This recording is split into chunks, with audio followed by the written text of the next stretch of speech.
watching and listening to Conscious Evolution Media, shifting global consciousness at consciousevolutionmedia.com.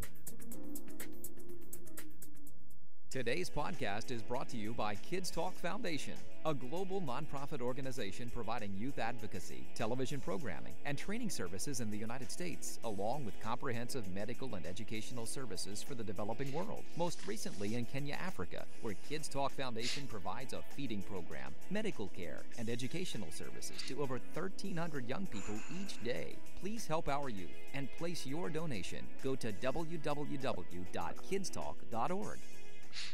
Are you in the entertainment industry? If you answered yes and you want to promote yourself, your passion, and profession, check out Creative Independent Artist magazines at CIAartists.com. Endorsed by Kids Talk Foundation worldwide.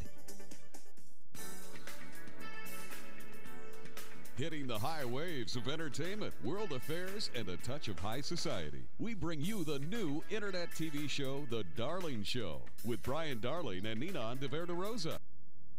Brian and Ninon will feature hot topics with interesting guests from all walks of life. The anticipation of each show will keep you on the edge of life every week.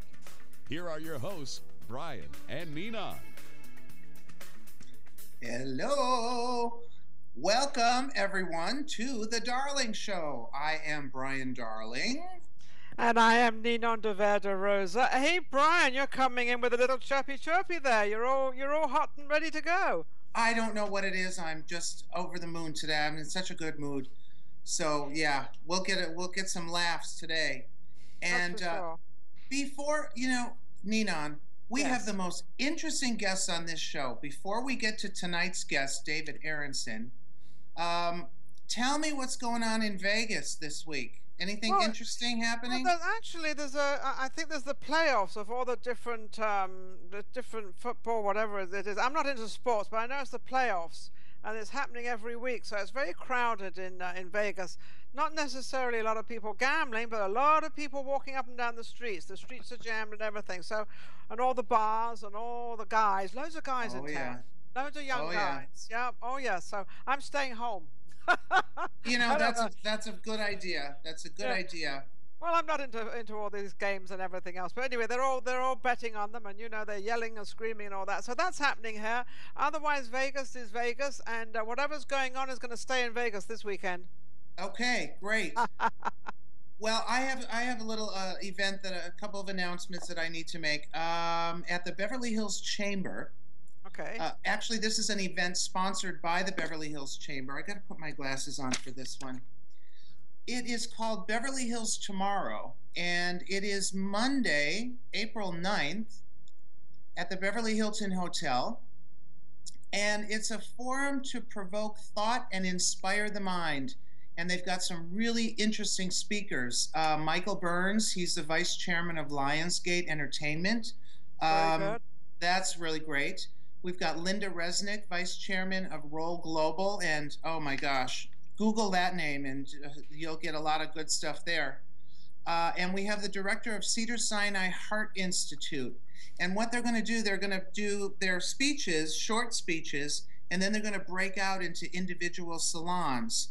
So, and for our viewers only on the Darling Show, I have a really cool discount code for you. If you go to my website at briandarling.com, and when you get to the promo code, enter discount code Ambassador, and you'll get $50 off your ticket.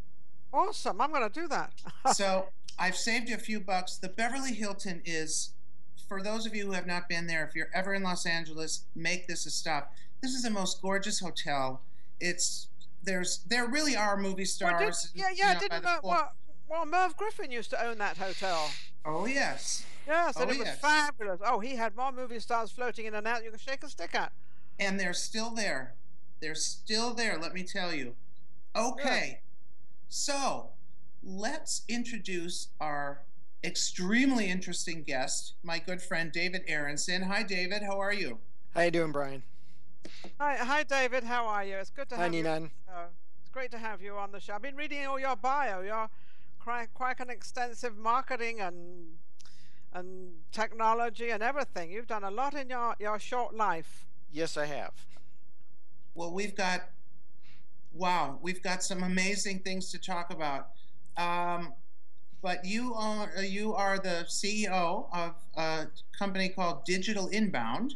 Actually, the ECO. We call myself the Executive Creative Organizer. Oh, got it. Okay. That's a new one. I like that. Executive Creative Organizer. We tried to come up with creative names with all the key people in the company. Oh, that's wonderful. So, how did you get into computer technology in the first place? There's so much going on with, I just learned how to use my new iPhone, and now there's something else, a new BlackBerry. I can't keep up with it, David. And it's going to continue, Brian. It's not going to stop. So a long time ago, when I was an English major in college, and decided that I didn't want to do anything that a normal English major actually got to do, I took some computer classes. And one of the first things that they did is they gave me a username and a password to the campus computers. And what they didn't realize is that they had just given me the keys to the largest toy and most expensive toy I had ever had in my entire life. And ever since then, I've been playing with these huge toys. And the best part about the toys is every time you play with the toy, it's a different game. And every time you play with the toy, because you're making the rules, you get to win. So with thinking about it that way, I've been in computers literally my whole life after I got out of college. My first job was with a computer company, and I've been with computer companies or own my own company for the last 10 years, all in computers and technology. And it's incredibly exciting, and I'm still playing with wonderful toys that are doing better and more nicer things every day. Did you ever realize when you first started this, David, that it would actually be this humongous and this expanded? Oh, absolutely not. It's still. I started in computers very near the beginning, and I'm still staggered by carrying around an iPhone 5. And the equivalent of that when I started in computerdom was the size of a warehouse, the size of a football field.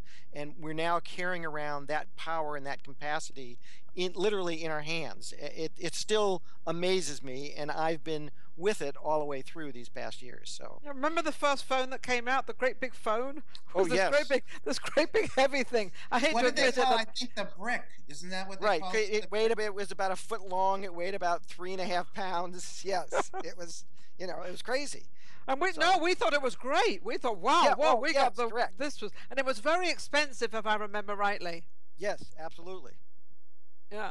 Even today, I don't know, call me old-fashioned, but I don't really see a reason to, all these people, I'm driving to work every day into Beverly Hills, and I look at the car next to me, everybody's got one of these smartphones in their hand. While they're driving, who can even do that? And you walk into an elevator. David, you are aging yourself. Well, maybe I'm aging myself.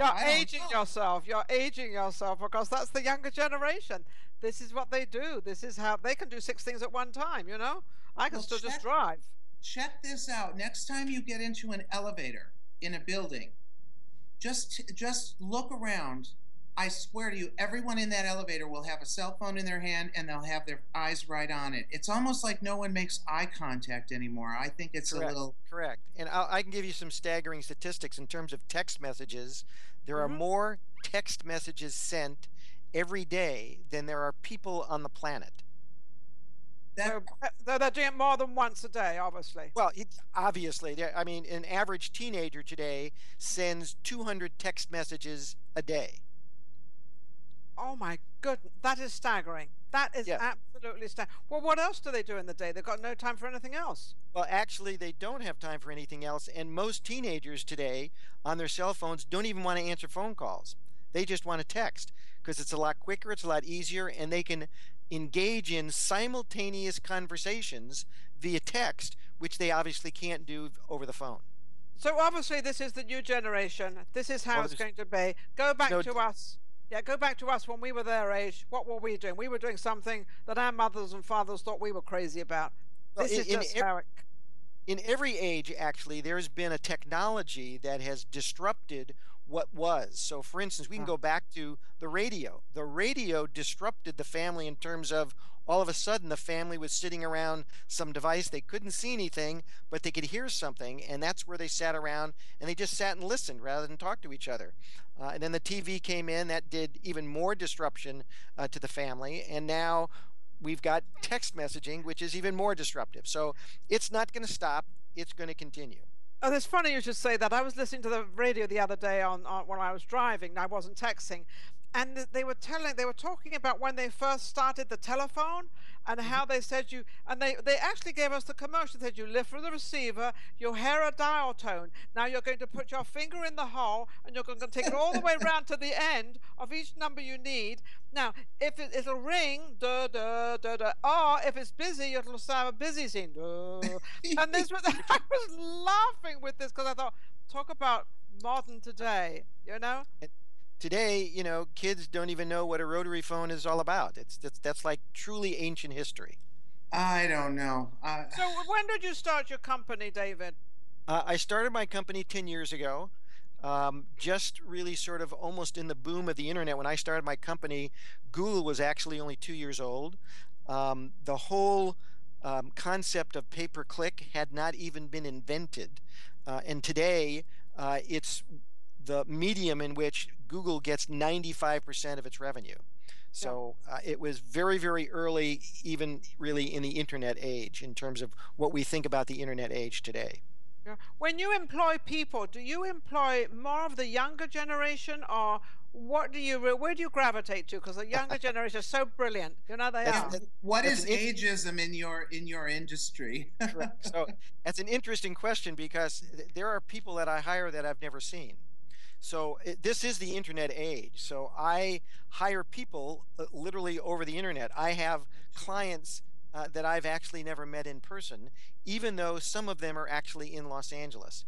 We're doing this over Skype, and I Skype to people literally all over the world. We're also, I use GoToMeeting extensively, and I can use GoToMeeting with people literally all over the world. So I don't even know how old most of the people who are doing work for me are, nor, quite frankly, do I care. I know what I want them to do. I give them specific instructions on do this, and it could be 4 people doing it. It could be 1 person doing it. I don't really care. I only care about the results. So now this is going to an employment thing in the technical age now, that you can actually employ anybody anywhere in the world. Do you ever have any mishaps of maybe somebody not doing well, or stealing stuff or taking stuff, or do you ever have any problems? Stealing, no, because there's nothing to steal. Okay. All right, that's number one. Right, that's number one. And 2, are you familiar with the concept of crowdsourcing? I've heard. Yes, I have actually. Yes. Okay. So there's lots of crowdsourcing sites. Some of the famous ones are Mechanical Turk, which actually is owned by Amazon. There's one called Fiverr, which is very good. But there's lots of crowdsourcing sites, and all of them are put together by an intermediary. So you put money actually out into escrow, and you ask someone to do something, or they tell you they will do something for a certain amount of money. That money then goes into escrow, and it actually doesn't get paid to the person or persons. And again, I don't care. They may represent themselves as a person. They could be a whole company, and I really don't care. We've now agreed on a price. We've agreed on what I'm going to pay them. I put that payment into escrow. They then start the job knowing that the payment is in escrow. At the end of the job, I get to say whether I like it or not and whether it's complete. If I can make a statement, you know what? I asked you to do X, you did Y, I'm not going to pay you. That money comes out of escrow and they don't get paid. And they know that, so that they need now. What protects them from me continually saying you didn't do the job? The escrow company effectively will say you can't buy anything else, because it's obvious that you're just getting stuff and you're not paying for it. So there's a protection in what I would call the escrow company, the intermediary between me, the buyer, and the crowdsourced people who are the sellers. And I'll give you a really good example of where this comes in. We've used this quite a few times, and I love graphic designers. They're wonderful creative people, but there is a site called 99 Designs. So I can go out and describe a logo. I pay $299 up front, goes into the escrow account. Now, designers literally from all over the world, and in this case, I can tell what country they're from. I can communicate to them. I can say, you know, could you make that font a little bolder? Could you make it a little lighter? Could you turn down that blue? It's a little bit too bright. Whatever I want to communicate. The last logo that we did, we had 45 separate designers show us designs that we could look at. There's actually a mechanism in the system that I can send out a survey and have my friends go, which design do you think is best, to help me make a decision. And with all those designers and communicating back and forth to them and getting different variations of the design, I then pick one. And only one of those designers gets the $299.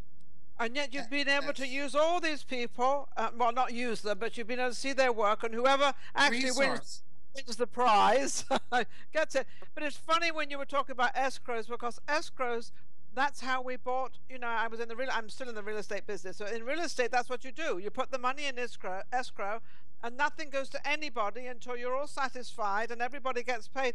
And it's funny to hear that on technology, where you can put money in escrow. That's a brilliant idea.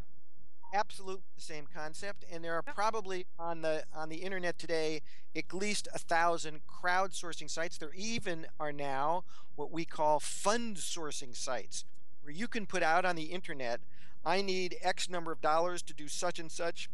Oh, I've seen that, and people can invest. One of the great ones is a site called Kickstarter. And Kickstarter is people put out an idea that they think is really great. Maybe they want to make a film, they want to produce a book, maybe they have a new product that needs production money, and you ask for donations effectively. You give away some things at different values. So for $5, you get somebody signs the book for for $25, you get 2 copies of the book, etc. They set a goal. If the goal is not met, everybody gets their money back.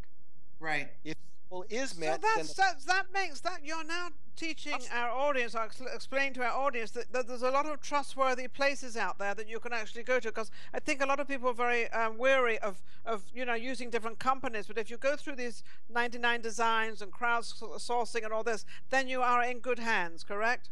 Yes, absolutely. Let me give you a sort of a cute one that I did several years ago. My wife had a 0 birthday.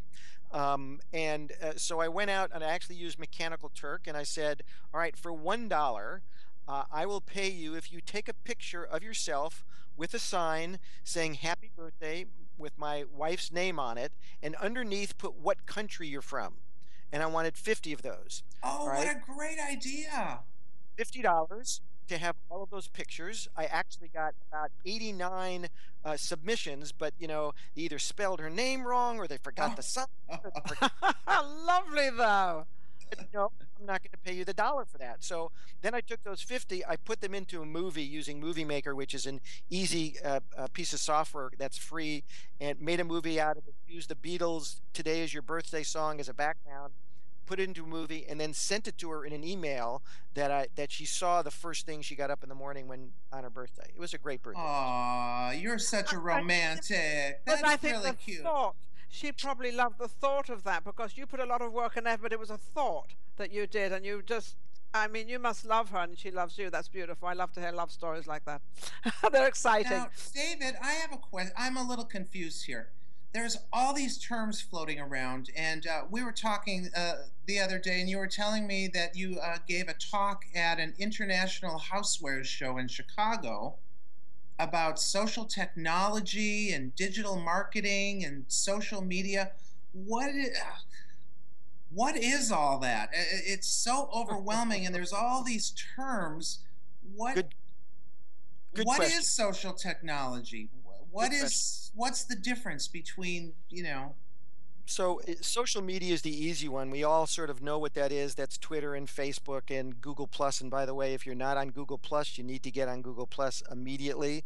Google Plus is the rising star of social media, and it's going to surpass 6 months before, I have to say this, so my credentials are out there, but 6 months before Facebook was going to IPO, I suggested to anybody that was going to invest in it not to invest in it because I didn't think it was a good deal. And I still believe 5 years from now, Facebook is not going to be the dominant social media platform. I'm not exactly sure what it is, but it probably will be Google Plus. Well, right now you can find The Darling Show on Facebook. We've got a really cool Facebook page. You can also listen to this. You can get us on Twitter too, at The Darling Show, and of course our website, thedarlingshow.com. So thanks, Karen, for helping us manage all of our social media for The Darling Show. Which is amazing. But I'm going to interject right now, since we're still on the same. Google Plus. I just did with my producer in Denver, Steve Toth, who you spoke to today with putting all your technical stuff together. We just both did a show I have, which is called Ninon Speaks Media Image. We just did our first show on Google Plus. Right, using Google Hangouts. I saw that. Yeah, and we just used it, and it was just amazing. It was so clear. It was incredible. It took us a little while to do the first show because I'd never done it before. But it was amazing, and you're absolutely right. Google Plus is really, really climbing, and I just amazing. So, and one of the reasons, let's talk. That's great. Let's talk briefly about one of the reasons it is. It was just announced that YouTube is now actually the most searched site on the internet. And think about this: who owns YouTube? Google. Yeah. The largest search engine, and YouTube, the largest search site. You know, there's so much going on within Google that it's incredible, and that's one of the reasons that Google Plus, I think, is going to end up being the dominant player. It has all the things that it needs to. It has all of the built-in security from the ground up that Facebook forgot to do. It's a lot less confusing to use than Facebook. It doesn't keep changing the way Facebook has been changing so much over the last several years. Yeah, you get confused about it all so much. But I have to go back to Google Plus again because Google Plus was so easy. I mean, for me, I'm not a technical person. It was so easy to go through, and once you get it in there and you've got yourself all there, then you just click on again, and it's just they made it very simplistic. Well, hold on just a minute, guys. I just figured out how to use Facebook. I put all my stuff on Facebook. I got all my photos on there in one place. So now you're saying that I need to go over to, is there an easy way to just like click one time and have everything go over? Or do you have to? I'll tell you how you do that, Brian. Tell me how to do that. You call Karen. I call Karen or I call David. There you go. Yes.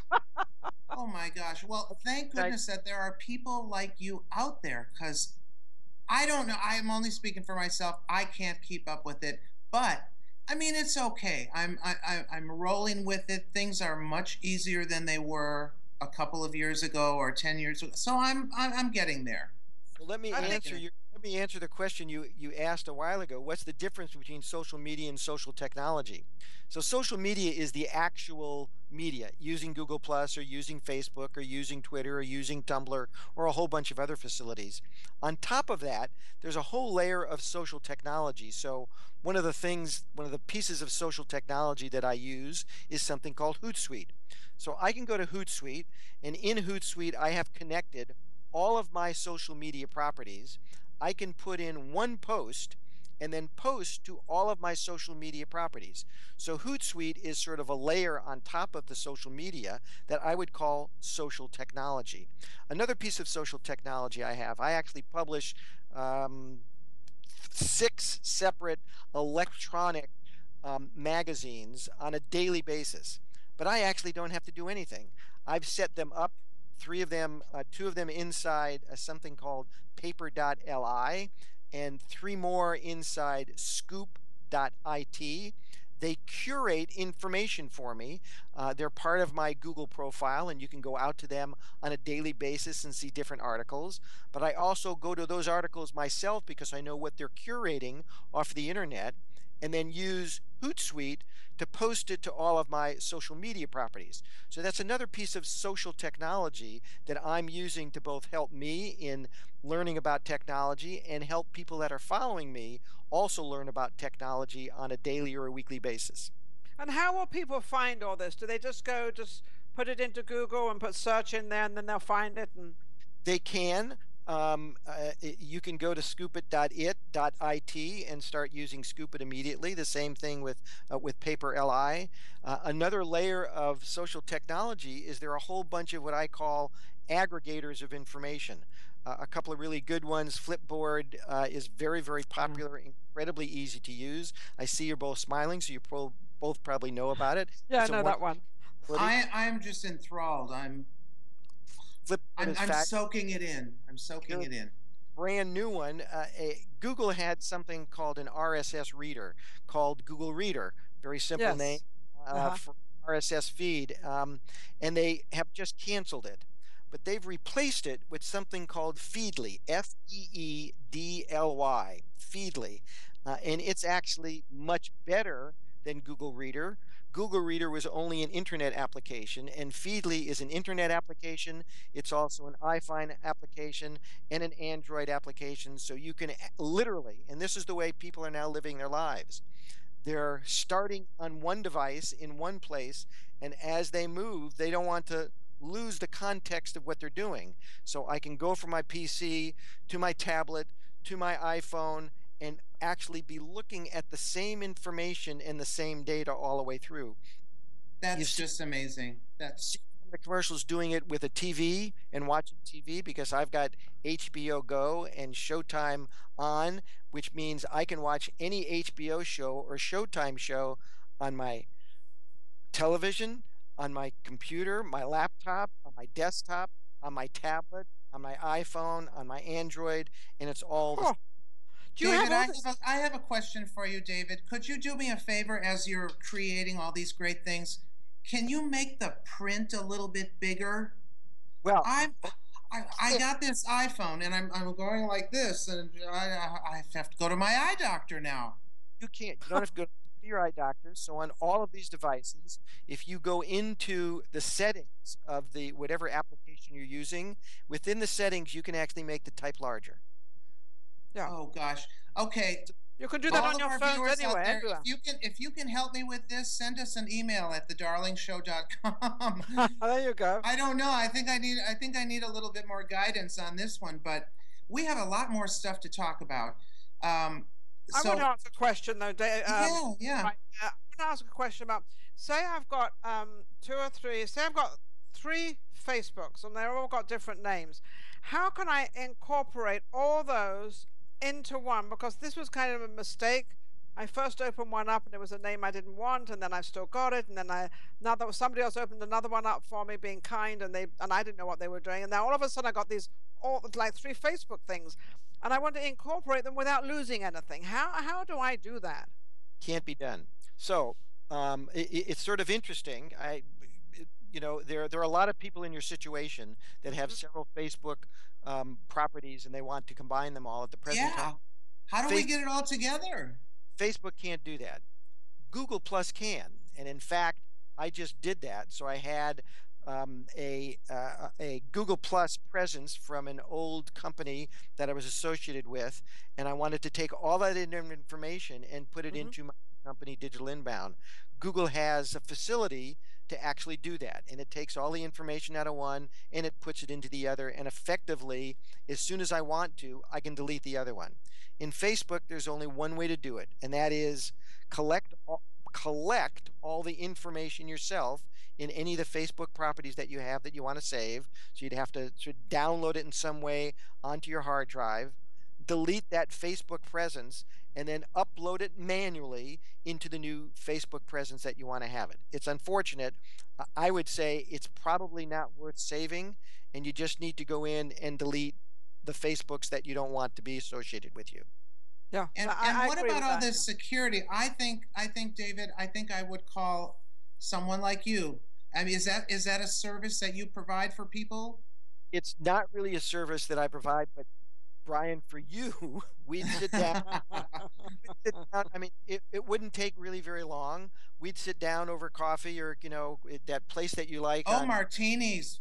yes. Ninon and I will all have martinis with Mrs. Aronson, You and dexterity. So I'm not sure how many martinis that we have. Maybe we need to do it first and then have Yeah, let's martinis. do the work first, and then we can have the martini. oh, I thought you were going to do the work and I was going to have the martini. Oh, okay. Well, Right, we'll yeah, talk you and I are about going to have a nice lemon drop martini. Hey, I found the new martini, lemon drop martini, the best.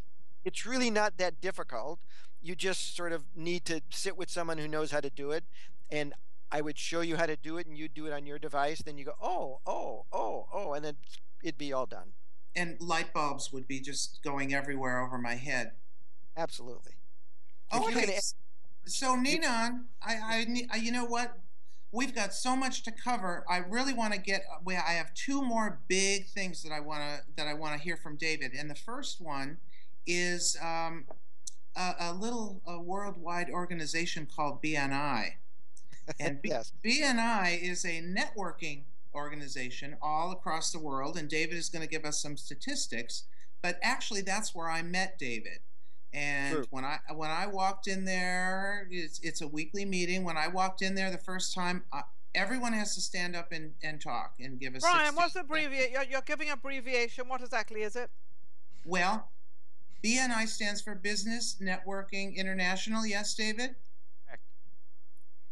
And really, I'll just cut to the chase, and then we'll go to like juicy tidbits of information from David.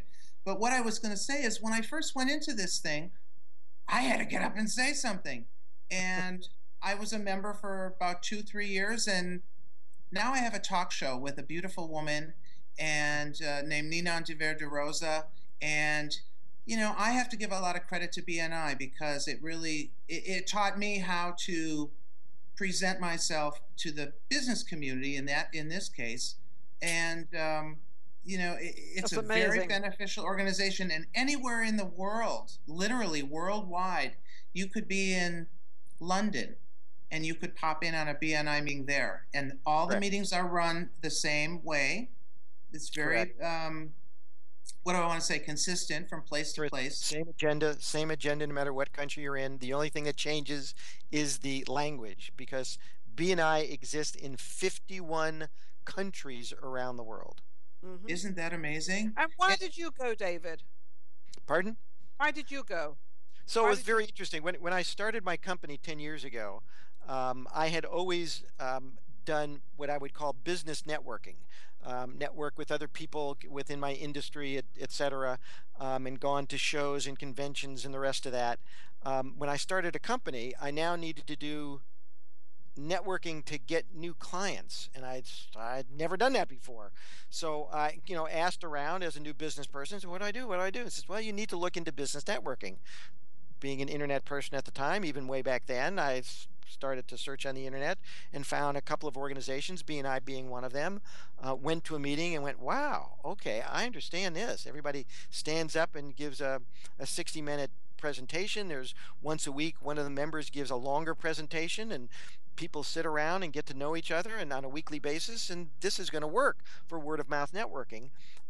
So I immediately joined. I think it was probably about maybe 4 months or 5 months after I started my company that I started with BNI. And BNI has been very, very helpful to my company and very, very helpful in making my company grow and helping my company grow. So Well, go ahead. Another really good thing about it is they only in each chapter they only allow one person per profession. correct. For instance, you won't have, if you're a lawyer, you won't have 5 other lawyers in the group. You'll have one lawyer and a doctor and a dentist and a business manager and one of everything. Right. Which is sort of nice because then you don't have any internal kind of thing. And gosh, I've learned so much.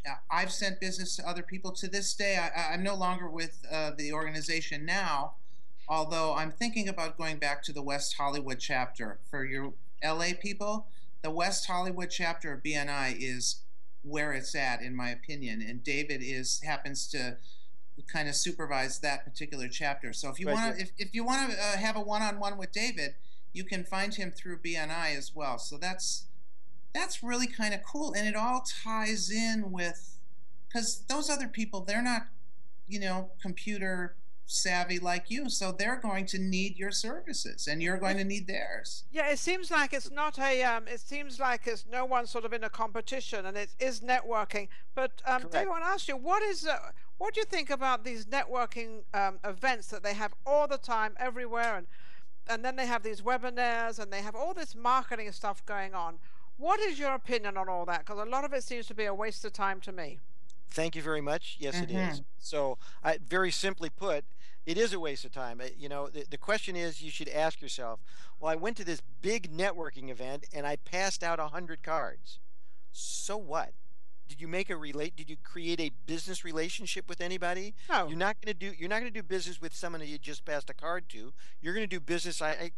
I'm on this show because I created a relationship, and Brian created a relationship with me through BNI. All right, and that's the reason that I'm here. And that's a perfect example of what BNI does, rather than seeing Brian at some place and, oh, I heard you do a show. Here's my card. Can it be on your show? It wasn't going to happen. That would never work. No, because none of those things will never work. So I've been intrigued.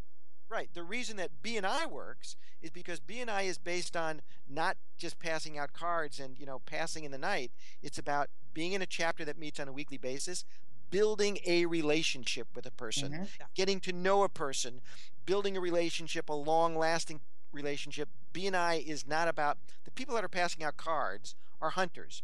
And hunters are very nice, and we need hunters because things need to be killed. But we really get good business from people who are farmers, because without the farmers, the hunters couldn't hunt anything because nothing would be living. And That's it's right. the farmers that are doing all the harvesting, doing all the nurturing so that they can harvest, and doing all the reseeding and taking care of what they're going to be harvesting from. That's what BNI is all about. It's all about being a farmer and harvesting and building a relationship, and that's why I'm here. So. And you're so right about the relationship, because Sure. my husband and I were in real estate, and it applies to that as well, because it's when you're buying and selling real estate, it was all about relationships. And I remember we used to have the relationships with a realtor, a broker, and they would find property for us. Even the bankers, you have a relationship, one person, and it is all about, and it's not about knowing 100 of people. You only have to know a couple of bankers. You only have to know a couple of real estate. You don't need to know hundreds of people. And that's how you create it. One of my celebrity clients actually right now is buying a house. And I introduced him to realtors. Now we're in we're making the offer. So I call my banker, I bring in the lender. And I know everybody in this town, and that's why people come to me, really, because, and I met a lot of these people through BNI. And you have relationships with people that you know, that you like, and most importantly, that you've grown to trust. Exactly. The word trust. You can't do that by just you can't know, like, and trust someone just by passing out cards. So no. I personally, all of these networking events, I don't go to them. No, I don't either. I always thought maybe I'm missing out, or maybe I've got the wrong thing. And the webinars, don't ever get me on a webinar. I can't stand them. But I always thought, well, maybe I should do it, or maybe, and I really have always been very reluctant, because I just look at them as a waste of time. There's all these people, and how do you get to know all these people at one time? It's like crazy. You had another very good question, Brian. What was that, Ninan? Marijuana. About marijuana. Do we get to talk about marijuana now? Okay, yes, well, I'm digging you. I was gonna sort of save that, but where are you going to save it to? We'll be running out of time soon. Well, this is what everybody wants to know. Now we're going to talk about marijuana. Yes. Okay, now, David, among all the other things that you do, let me just read this. You are a proponent of the legalization of marijuana in this country. Yes, And I I am. know you're very, very well educated and knowledgeable about this kind of stuff. Now I'm in California, and of course we've had legalized medical marijuana for quite a long time. But now some states are actually, was it Colorado now where? Colorado, Washington. Colorado. Now, Correct. what do you think that's going to create some big problem in this country, or It's how do you obvious. feel about that? It's obviously not. So a couple of simple and easy things. One, someone can get high on marijuana, and they're not going to get angry, and they're not going to get violent, and they're not going to kick and kill somebody. That's interesting. I would think they'd want to hit the alcohol- sofa and reach for a Right. bag of Cheetos. Yes, alcohol is a known addictive drug. It is both psychologically and physiologically addicting. Marijuana is neither of those things. We regulate alcohol, but we don't regulate marijuana. I'm not exactly sure why. Our prisons, and this is another part of the problem, we could go on, but marijuana is basically a harmless drug, particularly compared to alcohol, which everyone uses. The other part of this, unfortunately, is what we're doing in our prisons.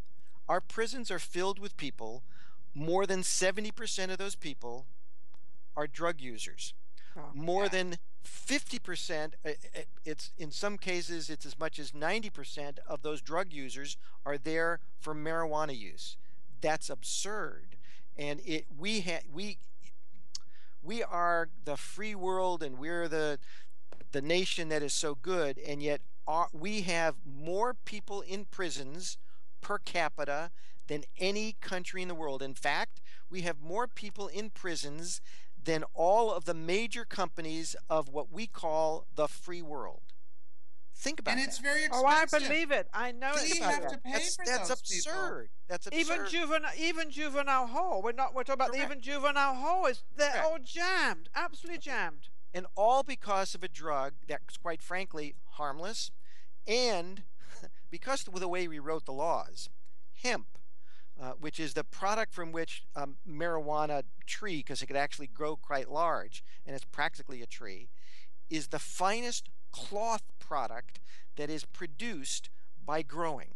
So it's Yes. much more resilient than cotton as a fiber. As a fiber, rope made of hemp lasts longer, is stronger, has better tensile strength than any other product that's being used to make rope, including nylon, which is a synthetic product. If you look at the facts behind marijuana and hemp plants and marijuana plants, it's absurd. This country used to be one of the largest hemp producers in the world.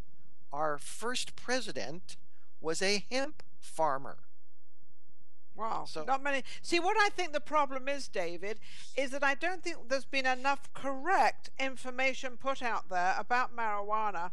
It's always been put out there about the flower children, and it's No, always I'm been put out. I'm going to tell you the real reason. Here's the Well, real it's reason. been demonized. It's this bad, terrible thing. Drugs, and who yeah. and who's demonized it? That's what you need to figure out. Who is demonized? Exactly. Yeah. I will tell you who demonized it. It's the alcohol industry that's demonized it. You know, we talk about there's a current problem, there's a whole nother issue that we don't have time to get into, but this whole issue of guns in this country and Oh, the power. yeah. Well, the because they're trying to keep them there, aren't they? Also have a lot of powerful lobbies. One of those powerful lobbies is the liquor lobby. It's a huge, huge lobby. All right. And they're the ones that are demonizing marijuana because they're the ones that will be most greatly affected by marijuana. But just like, you know, prohibition didn't work, why do we think that outlawing marijuana is going to work? It's not going to work. It's actually easier to produce than alcohol is. Well, So- it's naturally occurring. Cheaper. It grows. Yeah. Correct. Yeah. And It's you cheaper. know, Just put David, it in the ground, it'll grow. what do you guys think? I mean, the social, the way the social climate is going right now, gay marriage. We're actually, I'm really optimistic that we're going to be able to marry who we love, no matter who that is. And I think the same thing. I think legalized marijuana is on that same road. I really think I talked about this on the last show. I think we're really witnessing history, everybody. Well, I think it's too late to go back. You can't go back. I think it's just going to go forward and forward and forward, and everyone's going to be able to have it. Well, here's what. Why don't they just tax it? Why don't they package it and tax it? Can we save the deficit? Can we reduce the deficit? Can we generate revenue here? Yeah. With marijuana? Sure, why not? Here's what I want to do. So I want to take every single dime that's spent on, marijuana prosecutions and police work on marijuana and all of that we would save, plus any taxation on marijuana, and I want to turn that back into law enforcement and let law enforcement do what it's supposed to do. If you asked a fireman, what do you do all day? And they'll answer, we prevent fires. Because firemen actually never want to go to put out a fire. Right? That's not their job. Their job is to prevent fires so they never have to put themselves in danger. Well, I'd like to do the same thing. Let law enforcement actually do what they should be doing, which is to protect us so that there are no crimes, to give protection in places, you can't protect after the crime. The crime's already done. You were not protected. So let them allowed to protect. Let them be deterrents against a crime, and let's take all of that money that we think we're going to save and put other places. Let's not put them other places. Let's just give them back to law enforcement and let law enforcement really do what law enforcement is supposed to do. It says on the side of the cars in Los Angeles, protect and serve. Well, let us start getting some protection, all right, rather than them finding criminals. Let us stop criminals, and that's really what law enforcement ought to be doing. So that's what hiding, I think. And hiding around corners, giving people tickets that are innocent people that may have gone the speed limit maybe a couple of times, but it just seems to be so wasted to me. And I agree with you 100%, David. Start doing what you're supposed to do, which is protect us before the fact, not after the fact. Exactly.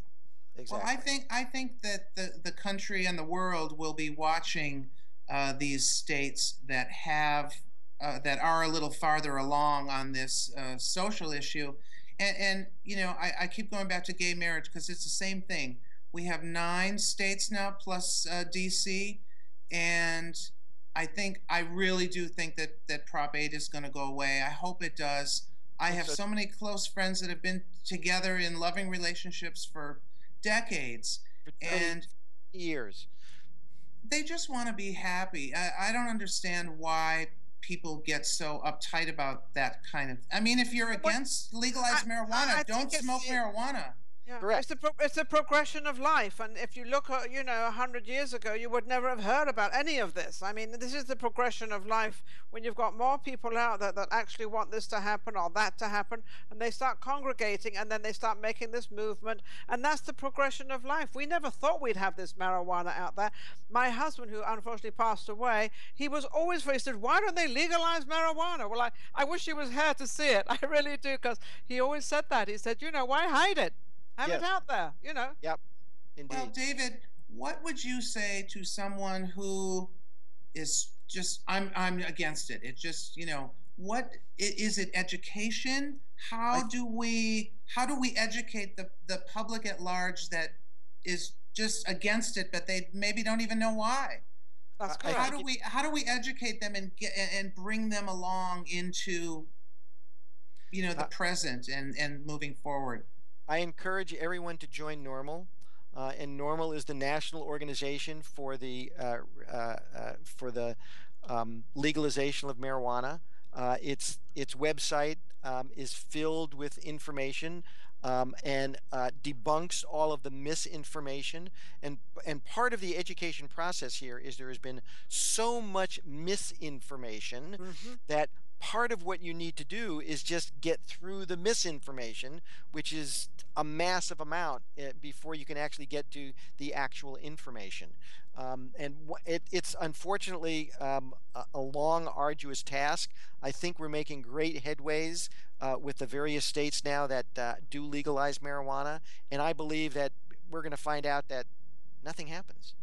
The state, the Colorado and the state of Washington, nothing happens. I think it's going to be better. I think it's going to be better. It's more open. It's going to be more. Well, there'll be less arrests and there'll be no problems, and people will go, oh, well, we can do that. So I think education. We've turned the corner. Education, yeah. We've got states in which it is legal and there's not going to be any problem about it, and other states will start to have the same kind of laws being passed. Yeah, they'll follow through. I mean, eventually it'll all be legal, which it should be, and then you've got less a problem, as we all realize. But we are the ones that agree with I mean, if you start abusing anything, you're going to have a problem. I don't care what it is. And I think one of it, and Brian, let me talk really about gay rights also, because I think it's the same issue. I think, and it's one of the reasons that I'm going to say, came out, and I now put it in my biography, so that when I'm introduced at BNI events and they read my biography, in the biography it says is in favor of legalizing marijuana. Sure. I think for a great, the gay rights movement did progress because more and more gays did come out, and people saw, they're not crazy. They're just regular people. They're just people. And they want to get married. Well, hey, that's an example that I set every day just by living. Correct. And I think more and more people just like me, and hopefully you, come out and say, yeah, we ought to legalize marijuana. And so most of the people I know, and it may be just in the people that I go, all smoke or use marijuana. All right. But nobody wants to come out and say we should legalize it because they believe that there'll be a stigma. Well, it really is sort of the same issue as gay rights. People didn't come out because of the stigmatism, which was terribly, terribly unfortunate, but it did advance gay rights. There isn't any doubt in my mind about that. And I think one of the things I decided was I need to encourage other people to come out about marijuana. I mean, it's the same sort of prejudicial issue that, you don't want a stigma put on you because you're a marijuana user. Well, there is no stigma being a marijuana user, just like there should not be any stigma because you're gay. So to me, it's sort of the same prejudicial issue. Well, it's funny, David. The minute you say, oh, I think you should legalize marijuana, there's going to be somebody out there that's going to say, oh, they're forcing us to smoke marijuana now. Or they're forcing us to be gay. Forcing anyone to do anything. I read an article the other day. Never forced me to be gay. Well, I read an article the other day. There's all this gay marriage stuff being talked about, and some legislator in another state that I won't mention, but it's all over the internet. This woman said that if we legalize gay marriage, that straight people will pretend. Now, follow me here.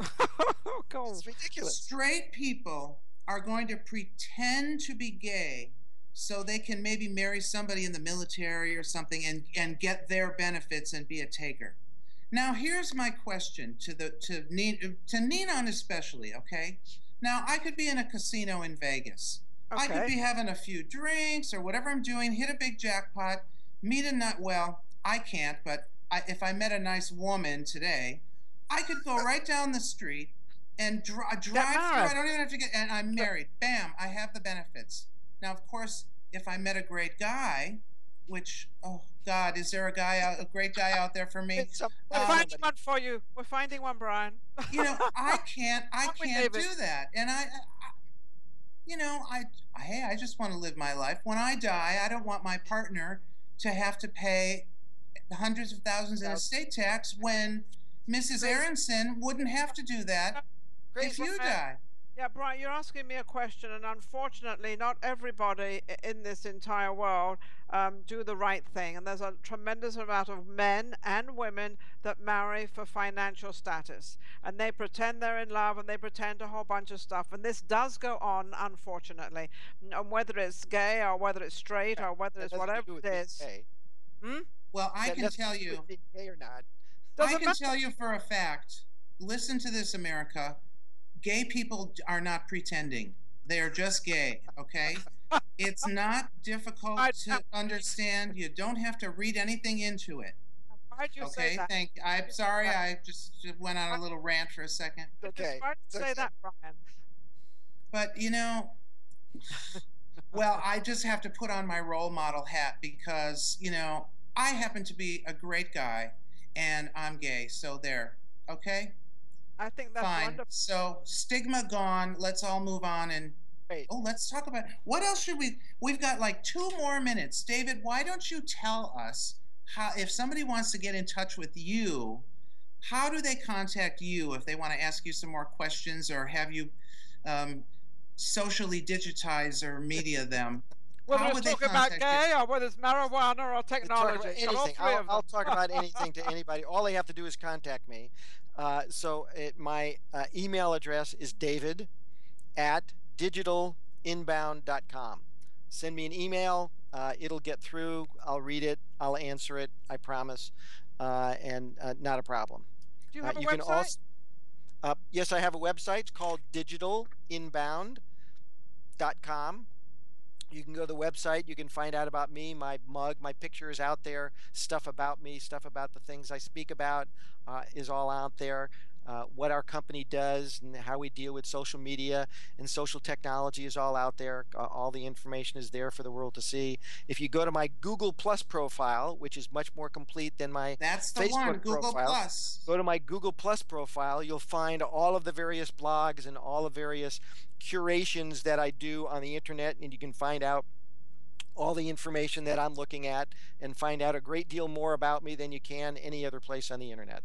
You're a very, very interesting man. You are just amazing, and Thank you. I Thank admire you so much for being everything with you us do. today.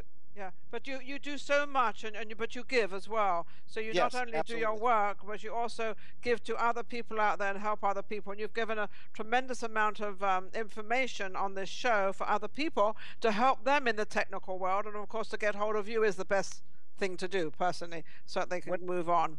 One of the mottos of BNI is Givers Gain. I wholeheartedly believe in that motto. I am more than willing to give and give and give, and I know that at some point in the time, in the future, I don't know when or where, it will all come back, and I'm willing to give and give and give. Not a problem. Wonderful. We have to close, Brian. Yes, we do. And we will see you all next Wednesday at 8 p.m. Pacific time for The Darling Show. Don't forget they go to www.thedarlingshow.com. TheDarlingShow.com. See us on Facebook, at The Darling Show on Twitter. I think let's go on Twitter after the show, Ninon, and see what people are saying about us. Thank you again, David. Welcome. It's a pleasure being with you. Take care. Have a nice evening, everyone. Thank you. Bye-bye. Bye. Bye. Watch the Maxed Out Money Hour Internet TV show program All About Money with your hosts Ninon and Coach Steve every Tuesday evening at 9 p.m. Eastern, 8 p.m. Central at realcoachingradio.net. Today's podcast is brought to you by Kids Talk Foundation, a global nonprofit organization providing youth advocacy, television programming, and training services in the United States, along with comprehensive medical and educational services for the developing world, most recently in Kenya, Africa, where Kids Talk Foundation provides a feeding program, medical care, and educational services to over 1,300 young people each day. Please help our youth and place your donation. Go to www.kidstalk.org. You're watching and listening to Conscious Evolution Media, shifting global consciousness at consciousevolutionmedia.com.